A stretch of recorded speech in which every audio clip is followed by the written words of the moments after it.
Então atente aí para a palavra do Senhor, Efésios capítulo de número 1, a partir do versículo 3, assim diz a palavra de Deus. Bendito o Deus e Pai de nosso Senhor Jesus Cristo, que nos tem abençoado com toda sorte de bênção espiritual nas regiões celestiais em Cristo, assim como nos escolheu nele, antes da fundação do mundo, para sermos santos e irrepreensíveis perante ele, e em amor nos predestinou para ele, para a adoção de filhos por meio de Jesus Cristo, segundo o beneplácito da sua vontade, para louvor da glória de sua graça, que ele nos concedeu gratuitamente no amado, no qual temos a redenção pelo seu sangue, a remissão dos pecados, segundo a riqueza da sua graça, que Deus derramou abundantemente sobre nós, com toda sabedoria e prudência, desvendando-nos o mistério da sua vontade, segundo o seu beneplácito que propusera em Cristo, de fazer convergir nele, na dispensação da plenitude dos tempos, todas as coisas, tanto as dos céus como as da terra. Nele digo, no qual fomos também feitos herança, predestinados segundo o propósito daquele que faz todas as coisas, conforme o conselho da sua vontade, a fim de sermos para o louvor da sua glória, nós os que de antemão esperamos em Cristo, em quem também vós, depois que ouvistes a palavra da verdade e o evangelho da vossa salvação, tendo nele também crido, fostes selados com o Santo Espírito da promessa, o qual é o penhor da nossa herança até ao resgate da sua propriedade, em louvor da sua glória. Vamos ler juntos, irmãos, agora, do verso 3 ao verso 6. Vamos lá?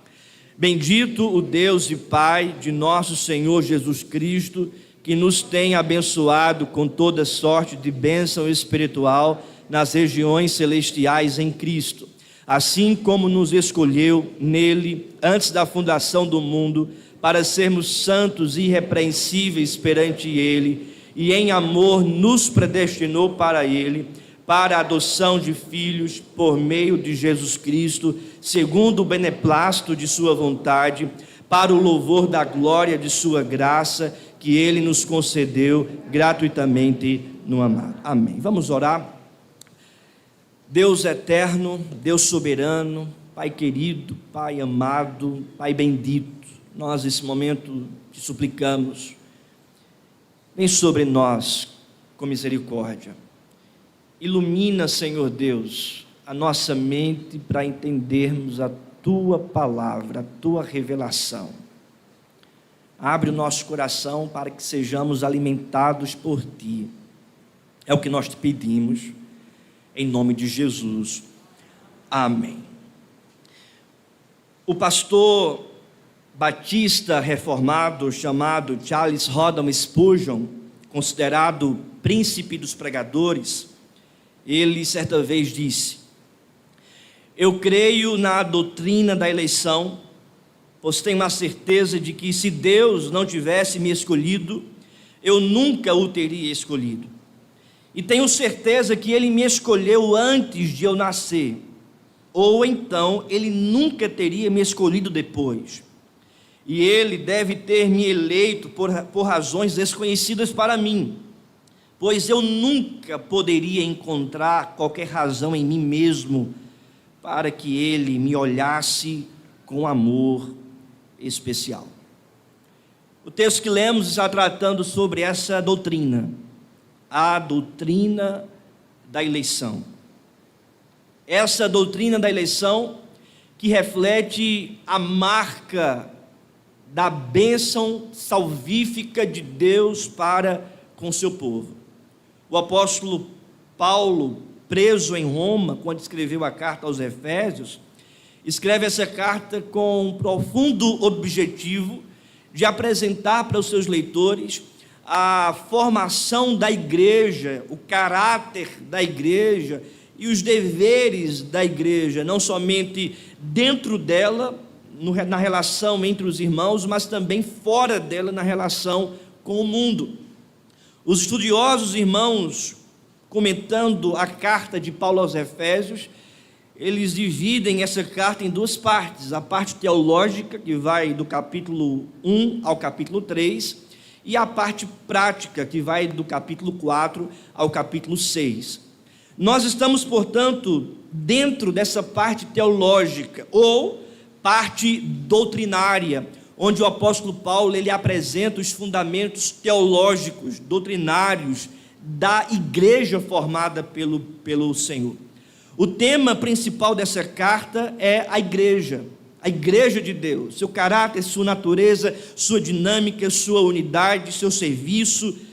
Em outras palavras, irmãos, o apóstolo Paulo está apresentando aqui a teologia da igreja, a verdade doutrinária acerca da igreja. Após ele falar a sua saudação, após dar a sua saudação no versículo 1 e no versículo 2, identificando a igreja como crentes santos e fiéis, a partir do versículo 3 até o versículo 14, o apóstolo Paulo ele apresenta a formação dessa igreja através das bênçãos espirituais derramadas pelo Pai a essa igreja. E ele começa então dizendo: bendito o Deus, ou bendito Deus, versículo 3, e Pai de nosso Senhor Jesus Cristo, que nos tem abençoado com toda sorte de bênção espiritual nas regiões celestiais em Cristo.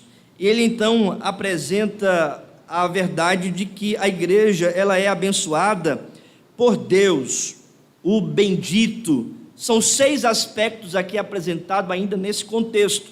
Ele é bendito, o Senhor, ele é bom. Segundo, ele é abençoador, Deus também é o abençoador.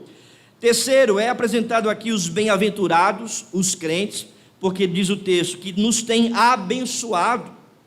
Quarto, as bênçãos são apresentadas, diz o texto, toda sorte de bênçãos, ou seja, todas as coisas espirituais. Quinto, a localização da bênção, diz o texto, nas regiões celestiais, ou seja, na eternidade, na glória, nos lugares celestiais. E sexto, o agente da bênção, que é Jesus Cristo, porque o texto no versículo 3 termina em Cristo, em Cristo. Então o Pai tem abençoado o seu povo, formado e abençoado o seu povo através da pessoa de Jesus Cristo. E então o apóstolo Paulo ele apresenta a obra do Pai em eleger o seu povo, que vai do versículo 4 até o versículo 6. Depois ele apresenta a obra de Jesus Cristo em redimir o seu povo, que vai do versículo 7 até o versículo de número 11. E depois, por fim, ele apresenta a obra do Espírito aplicando essa redenção no seu povo, ou selando essa redenção do seu povo, que vai aí do versículo 12 até o versículo de número 14. Então nós temos aqui, irmãos, nessa perícope, ou naquilo que nós chamamos de unidade literária, o Deus triuno, o Pai sendo apresentado, o Filho sendo apresentado e o Espírito Santo sendo apresentado. O Pai elegendo o seu povo, o Filho redimindo o seu povo com seu sangue no Calvário, e o Espírito Santo selando o seu povo com a sua presença na vida do seu povo e selando a obra do Filho no coração do seu povo. Nós temos, portanto, a imagem pelo apóstolo Paulo, aqui apresentada nessa parte, do Deus triuno, Pai, Filho e Espírito Santo, apresentando, portanto, o plano salvífico de salvar o seu povo. Eu gostaria, portanto, nessa noite, de atentar especificamente para a primeira parte dessa perícope, tendo em vista a quantidade de verdades teológicas que são apresentadas, e verdades doutrinárias que são apresentadas nessa primeira parte, tratando da eleição do Pai na eternidade, formando assim a sua igreja, que foi o texto que nós lemos juntos, que vai aí do versículo 3 até o versículo de número 6. O apóstolo Paulo está apresentando esse caráter eterno, o Deus que na eternidade elegeu o seu povo, escolheu o seu povo. Estes versículos revelam essa parte passada do plano eterno de Deus na formação da igreja, Há um autor chamado John MacArthur Jr., um pastor também batista, ele afirmou, comentando o texto, que é nos apresentado o corpo de Jesus Cristo, e esse corpo sendo elegido, sendo escolhido pelo próprio Deus Pai na eternidade. John MacArthur, ele ainda diz que é apresentado aqui nesse esboço o plano mestre de Deus para a salvação, e esse plano que começa com a eleição, porque veja o que diz o texto no versículo 4, assim nos escolheu nele antes da fundação do mundo. Versículo 5, nos predestinou para ele, para a adoção de filhos, para o louvor da glória de sua graça, no versículo 6. Então nós estamos aqui diante de um texto que trata desse primeiro passo, dessa primeira ação de Deus elegendo o seu povo. E essa, irmãos, é uma linguagem bíblica, a eleição. Romanos capítulo 8, versículo 33 diz: quem tentará acusação contra os eleitos de Deus? Romanos também 3 diz o seguinte: revesti-vos, pois, como eleitos de Deus, santos e amados, de ternos afetos de misericórdia. Revesti-vos, pois, como eleitos de Deus. 2 Timóteo 2,10 diz: tudo suporto por causa dos eleitos. Então, essa linguagem de identificar o povo de Deus, a igreja de Deus, como eleitos do Senhor, é a linguagem bíblica. Paulo, portanto, está com seu olho aqui na ação do Pai, na eternidade, em eleger o seu povo. Essa eleição é apresentada, uma eleição incondicional. Eu gostaria, portanto, de tratar sobre a doutrina da eleição, essa eleição que é incondicional, que não depende da condição do homem, mas está fundamentada unicamente no Senhor. Primeira verdade, meus irmãos, aqui é a doutrina da eleição. A eleição incondicional, ela é incondicional, primeiro, porque Deus escolheu os seus eleitos antes da fundação do mundo. Veja o que diz o texto, versículo 4: assim como nos escolheu nele antes da fundação do mundo. Paulo, portanto, está afirmando que a eleição do Senhor, o fato de Deus escolher o seu povo, aconteceu antes do tempo, antes da história, antes do povo nascer, antes do povo existir.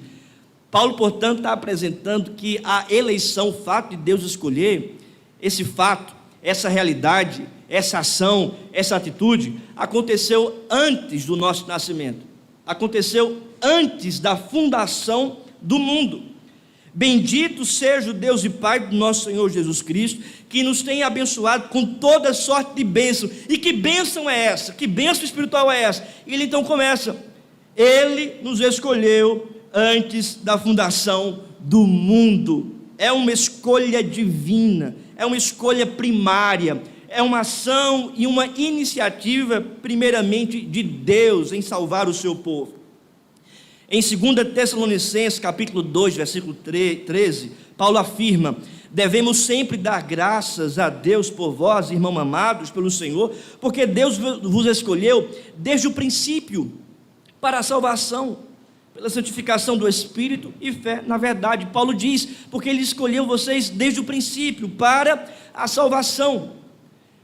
Jesus também, irmãos, afirma algo semelhante em João 6:44. Jesus disse: ninguém pode vir a mim se o Pai que me enviou não o trouxer. Ninguém vai a Cristo se o Pai não o levar, se o Pai não o escolher, se o Pai não o eleger. A doutrina da eleição incondicional apresenta, portanto, essa verdade, que Deus escolheu os seus eleitos antes da fundação do mundo, antes mesmo de nós nascermos. É isso que diz a palavra de Deus. E glória, irmãos, seja dadas a Deus por isso, porque isso mostra a verdade de que Ele deu o primeiro passo para a salvação do seu povo. O apóstolo Paulo fala isso, não que nós amamos a Deus primeiro, mas porque Ele nos amou primeiro. E quando a gente olha para a história da redenção, a história de Deus com o seu povo, foi sempre assim: Deus escolhendo o seu povo, Deus indo até o seu povo, Deus amando primeiramente o seu povo, Deus indo falar com o seu povo.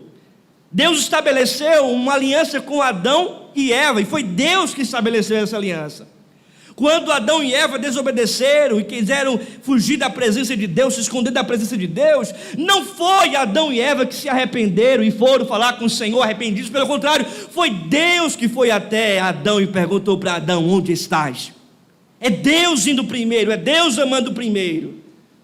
Quando a gente olha para a história de Israel, nós percebemos, irmãos, que a nação de Israel é uma nação dura, difícil, idólatra, muitas vezes em desobediência ao Senhor.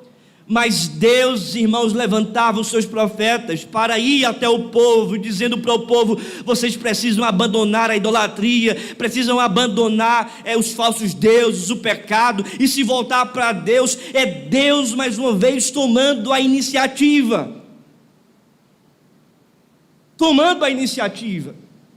Quando a gente olha, querido, para o Novo Testamento, o Evangelho, veja Cristo.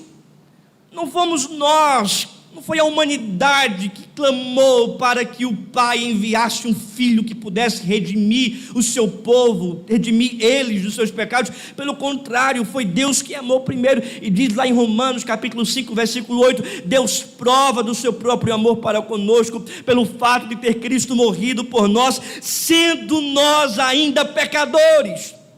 A gente não mudou de vida para Deus nos amar, a gente não virou presbiteriano para Deus nos amar, a gente não mudou o nosso modo de viver, na nossa conduta. Não, nós éramos pecadores e mesmo assim Deus veio até nós, o Deus encarnado, e morreu pelos nossos pecados.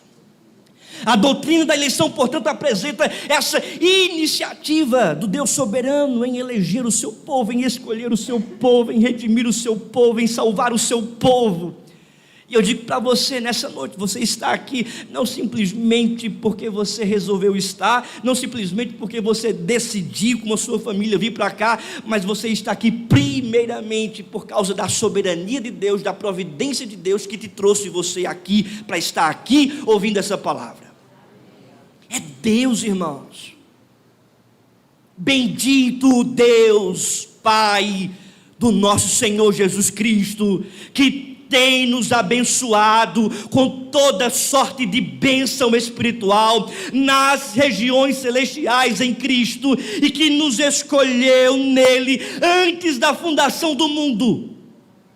É uma realidade bíblica, é uma verdade bíblica, é uma realidade que traz glória, não para nós, mas para Deus. Segunda verdade: a eleição, ela é incondicional, pois Deus escolheu seus eleitos com o propósito de serem santos e fiéis.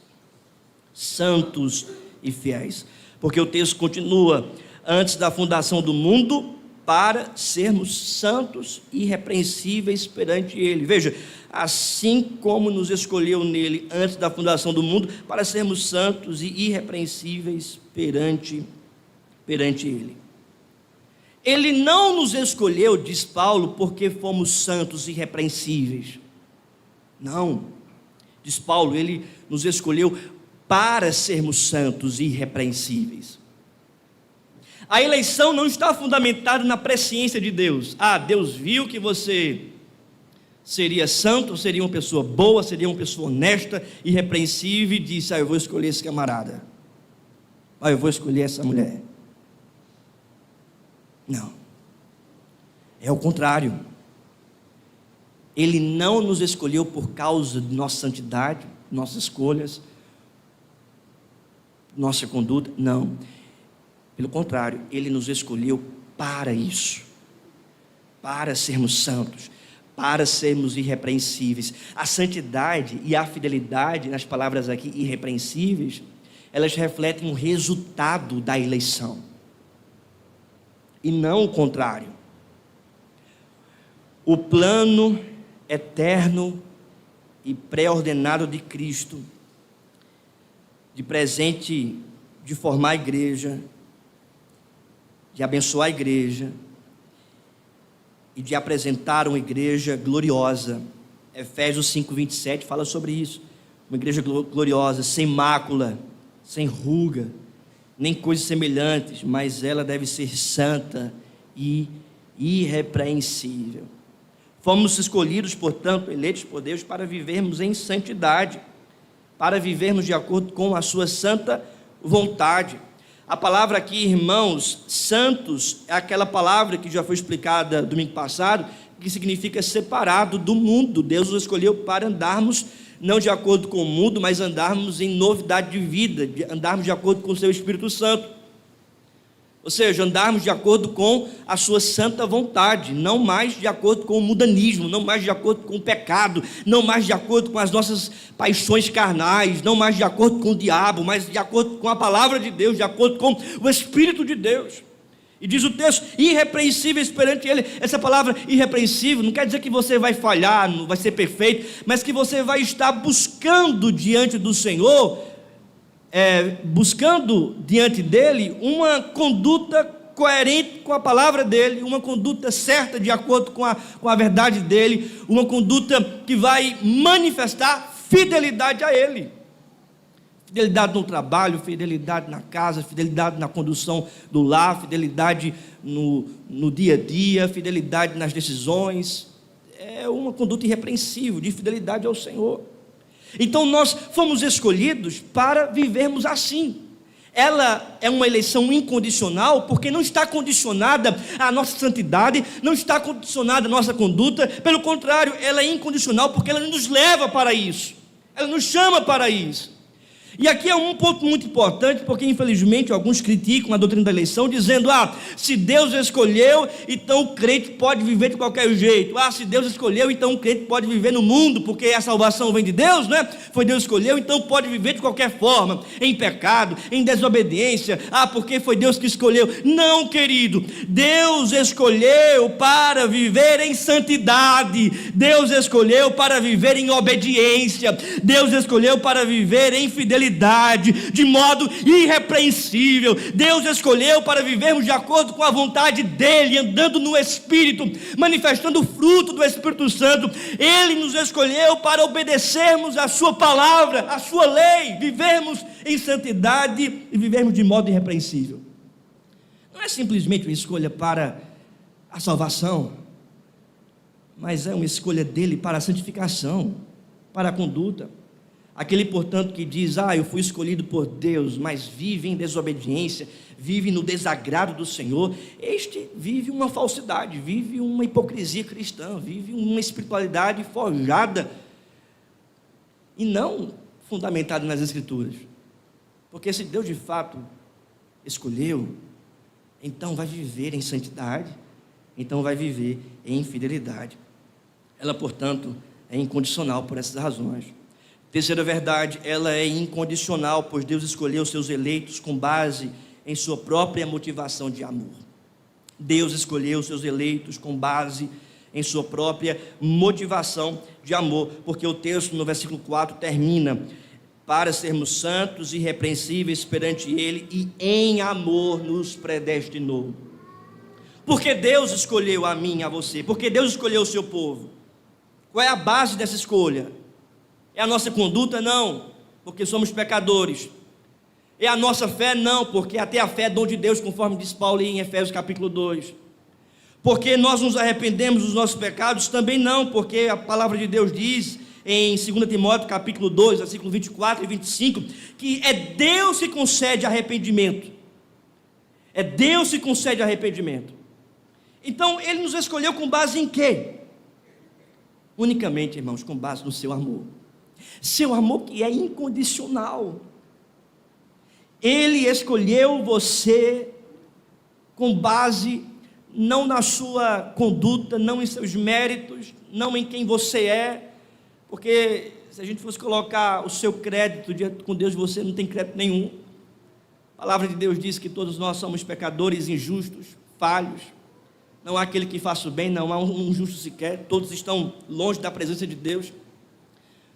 Paulo vai dizer mais adiante que nós fazíamos a vontade da carne, que estávamos presos a esse mundo maligno, escravizados ao pecado, inclinados a fazer somente o que é ruim, que é mal perante o Senhor, e que éramos por natureza filhos da ira. O salmista Davi vai dizer, eu nasci na iniquidade e em pecado me concebeu minha mãe. Paulo vai afirmar em Colossenses capítulo 2, que nós estávamos mortos pela transgressão da nossa carne e pela impureza da nossa vida, uma vida impura. E se você for sincero consigo mesmo, você vai entender e vai perceber que o seu coração, a sua mente, as suas ações são inclinadas para o pecado, para a desobediência a Deus, porque nós somos falhos, nós somos injustos, nós somos pecadores. Deus, portanto, não nos escolheu por causa de algum mérito nosso, até porque se Deus tivesse nos escolhido por causa de algum mérito nosso, nós estávamos perdidos, porque a salvação, irmãos, não depende de nós, e se dependesse de nós, estaríamos perdidos. É por isso que Paulo vai afirmar no capítulo seguinte, que a salvação não é pelas obras humanas, não é pela conduta humana, não é pelo esforço humano, não é pela capacidade humana, mas é pela graça de Deus, e essa graça que já é pré-anunciada aqui no capítulo 5, no capítulo 1, quando Paulo afirma que ele nos escolheu em amor. O que é o amor? O amor, querido, não é um sentimento, o amor não é paixão, o amor não é um pensamento, mas segundo a própria palavra de Deus, o amor é uma ação sacrificial, uma ação abnegada. Deus nos amou, entregando o seu Filho unigênito para morrer pelos nossos pecados, sendo nós ainda pecadores. Lembre de João 3,16, porque Deus amou o mundo de tal maneira, que deu o seu Filho unigênito, para que todo aquele que nele crê não pereça, mas tenha a vida eterna. Ele nos escolheu com base no amor dele. Você é alvo do amor de Deus, o Pai, pelo fato dele ter enviado Jesus Cristo para morrer pelos teus pecados.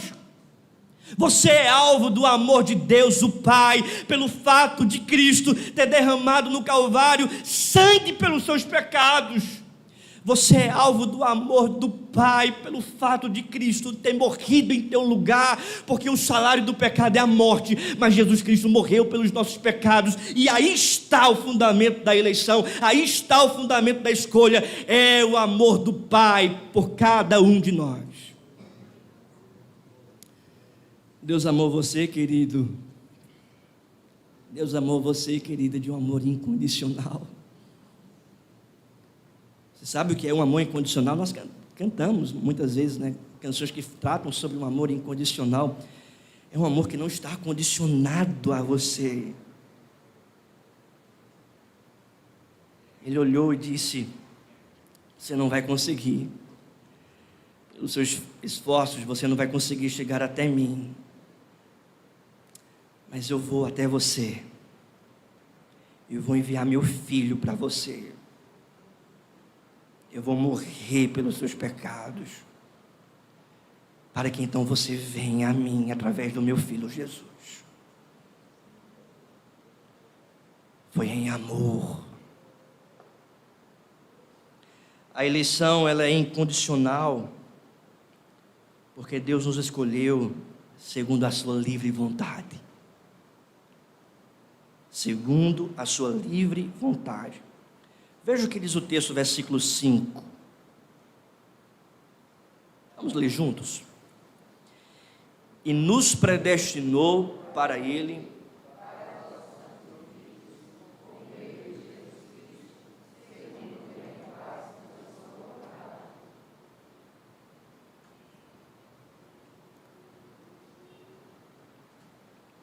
Certa vez perguntaram para Lutero: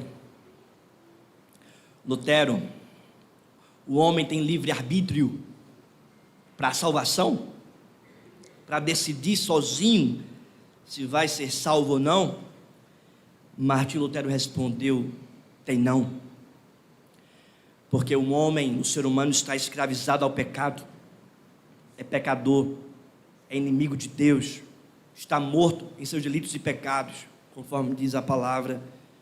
Como pode então um morto decidir por si só? Ele não consegue. E aí então Lutero afirma: quem tem livre-arbítrio não é o pecador, mas é o próprio Deus. Ele é que tem liberdade. E essa liberdade é apresentada aqui no versículo 5. Para o louvor, nos predestinou para Ele, para a adoção por meio de Jesus Cristo, segundo o beneplácito de sua vontade. Segundo o beneplácito de sua vontade. A gente olha, por exemplo, para a vida de Jonas. Deus escolheu Jonas para profetizar em Nínive.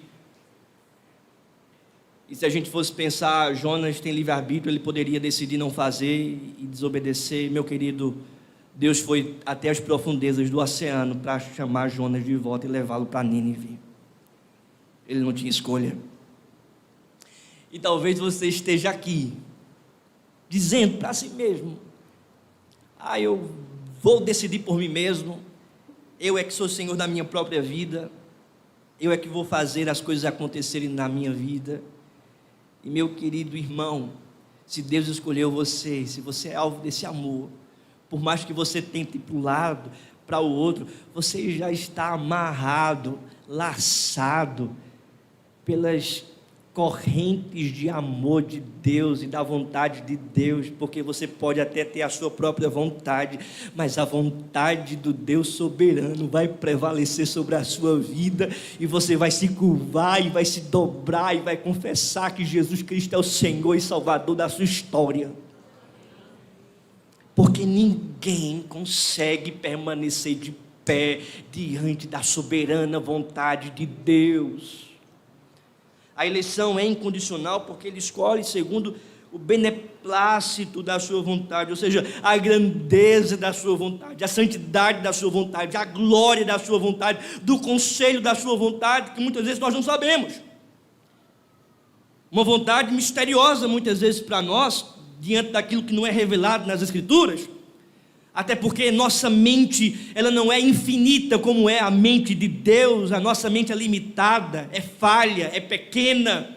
E às vezes nós ficamos misteriosamente tentando fazer teologia de modo horizontal e não vertical, tentando de algum modo explicar os mistérios de Deus e a grandeza de Deus pela nossa mentalidade limitada. E nós não podemos fazer isso.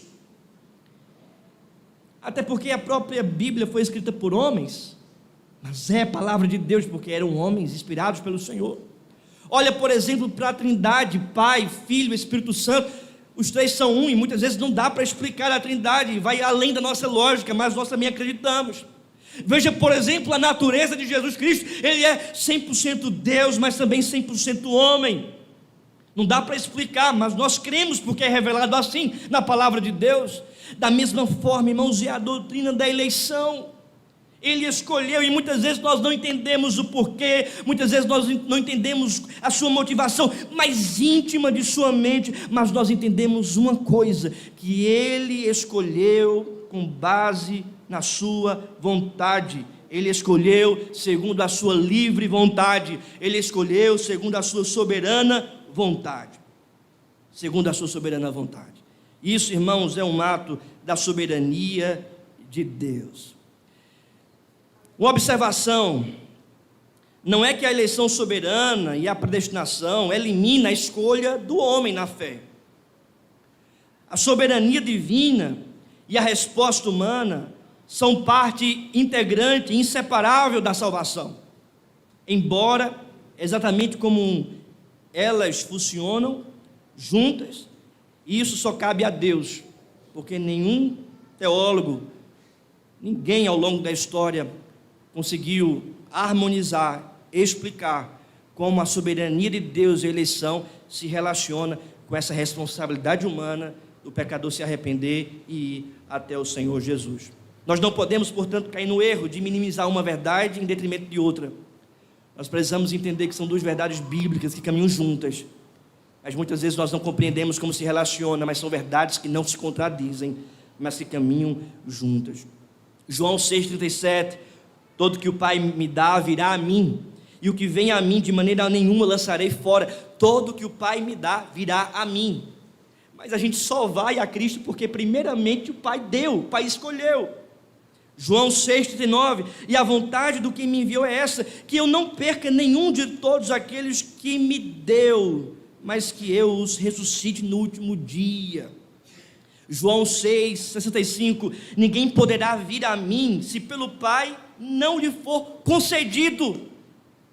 Então, são verdades que caminham juntas. O pecador vai a Cristo, o pecador se arrepende, o pecador crê em Jesus, mas de maneira alguma ele vai a Cristo se o Pai primeiramente não amá-lo, de maneira alguma ele se arrepende se o Pai não conceder arrependimento, de maneira alguma ele vai ter fé em Jesus se o Pai não der o dom da fé em seu coração. É isso que acontece. São verdades que caminham juntas. Essas verdades devem ser cridas, porque essas verdades apresentam o plano de Deus, do Pai, para a nossa salvação. Então, meus irmãos, apresentado aqui a eleição incondicional, Ele nos escolheu antes da fundação do mundo, Ele nos escolheu para sermos santos, irrepreensíveis, Ele nos escolheu com base em seu amor sacrificial, e Ele nos escolheu segundo a sua livre e soberana vontade. Qual a meta? Versículo 6. Para louvor da glória de sua graça, que Ele nos concedeu gratuitamente no amado. O objetivo é a glória de Deus. O objetivo, irmãos, é para que a gente glorifique não o homem, mas a Deus. Que a gente exalte o Senhor, que a gente glorifique o Senhor, para o louvor da glória de sua graça. É o favor dEle, é a escolha dEle, é a ação dEle, não é meritocracia, não é barganha com Deus, não é toma lá da cá, mas é uma ação divina incondicional. 3 aplicações, irmãos, para a nossa vida. Primeira, a doutrina da eleição nos ensina que a salvação vem do Senhor. A doutrina da eleição nos ensina que a salvação vem do Senhor. Ela começa com Deus, escolhendo o seu povo, elegendo o seu povo. Ela começa com o Senhor. A doutrina da eleição revela essa verdade, que Deus nos amou primeiro, que Deus veio até nós, que dele tem um plano salvífico, redentivo, e ele estabelece esse plano na nossa vida. A salvação vem do Senhor, é dele, não é do homem, não é do pecador, não é de um sacerdote humano, um sacerdote religioso, uma denominação, alguém. Não é um homem que obtém a salvação, não é o ser humano, não é o pecador que conquista a salvação. A salvação, irmãos, não é meritória, pelo contrário, a salvação é graciosa, ela vem do Senhor para com as nossas vidas. Segunda aplicação, a doutrina da eleição nos ensina que devemos descansar no Senhor. Devemos descansar no Senhor. A salvação é o trabalhar dele, é ele realizando, é ele fazendo, é ele promovendo, é ele estabelecendo, é ele elegendo, é ele redimindo, é ele selando com seu Espírito. Por essa razão nós devemos descansar no Senhor. A salvação não depende de nós, pelo contrário, até a fé é dom de Deus. Então pela fé a gente crê. A fé não é a causa da salvação, mas o meio pela qual recebemos os méritos de Cristo. E então nós descansamos nos méritos do Cordeiro Jesus, descansamos na obra redentiva de Deus, descansamos na escolha dele por nós. Nada que você faça ou tente fazer pode alcançar as benesses do Pai. E tem muita teologia aí fora ensinando isso. Você tem que fazer isso, tem que fazer aquilo, tem que fazer aquilo outro. Isso, irmãos, tem promovido tanta ansiedade no meio do povo de Deus. Gente ansiosa. Sabe por quê? Porque nada que o ser humano faça será suficiente para Deus. Mas quando a gente entende a doutrina da eleição, a gente descansa naquele que nos amou primeiro, a gente descansa naquele que nos escolheu, a gente descansa naquele que tem sustentado e trabalhado por nós. A gente descansa no Senhor. E a terceira e última aplicação é que a doutrina da eleição nos ensina a glorificarmos ao Senhor. A glorificarmos ao Senhor. A glória é de Deus, o louvor é de Deus, Ele é o bendito, conforme Paulo começou: bendito Deus e Pai do nosso Senhor Jesus Cristo, que nos tem abençoado com toda sorte de bênção espirituais nas regiões celestiais em Cristo. E ele então conclui: para o louvor da glória de sua graça, que ele nos concedeu gratuitamente no amado. Ou seja, irmãos, essa doutrina nos levanta para glorificarmos ao Senhor. Essa doutrina coloca um homem no pó, coloca um homem de joelho, na dependência de Deus. Deus, Eu sei que eu criei em Ti, eu sei que eu fui até o Senhor, eu sei que eu ouvi a palavra, me arrependi dos meus pecados, e eu fui um dia e recebi da Tua santa justiça pela fé. Eu sei que eu fiz tudo isso, mas eu me coloco de joelhos, Senhor, diante da Tua presença, porque eu sei que tudo isso que eu fiz foi obra do Teu Espírito Santo em minha vida, foi obra do Senhor em minha vida,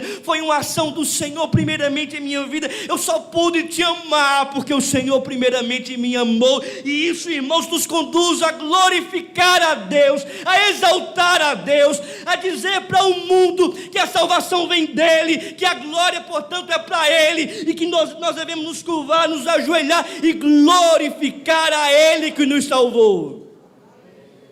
Toda glória seja dada ao Senhor, todo louvor sejam dados ao Senhor, toda adoração seja dada ao Senhor.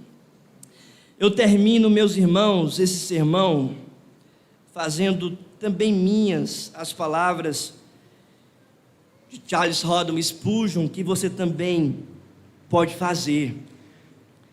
Ele disse: eu creio na doutrina da eleição, pois eu tenho a certeza de que se Deus não tivesse me escolhido, eu nunca o teria escolhido. E tenho uma certeza que se Ele me escolheu antes de eu nascer, ou então Ele nunca teria me escolhido depois. E Ele deve ter me eleito por razões desconhecidas para mim, pois eu nunca poderia encontrar qualquer razão em mim mesmo para que Ele me olhasse com amor especial.